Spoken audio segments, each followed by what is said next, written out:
আসসালামু আলাইকুম। আরো পারে আসলাম।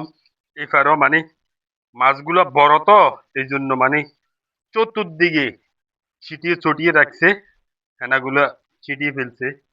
দেখেন প্রিয় বন্ধুরা, আসলে প্রকৃতি সৃষ্টি এত যে সুন্দর সেটা বলার বাইরে। দেখেন ডিমগুলো কিভাবে ছাড়ছে, এটা দেখো, অনেক অসংখ্য ডিম ইনশাল্লাহ। এই জন্য সবাইকে বলি উদ্যোক্তা হন। উদ্যোক্তা হলে কাজে লাগবে আপনার থেকে।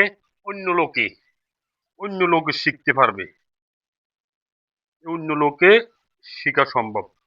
অসংখ্য অগণিত কার্পু মাছের ডিম। যাক, ইনশাল্লাহ সফল আপনাদের দোয়ায়।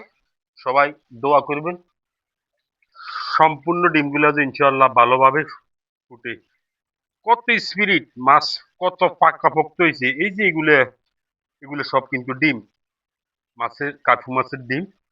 এই যে মারার সাথে সাথে এমন ভাবে মারছে, ফেনার উপরে বাইরে যে কিন্তু ফুটছে। যাক, আলহামদুলিল্লাহ, যাই হয়েছে শোকর।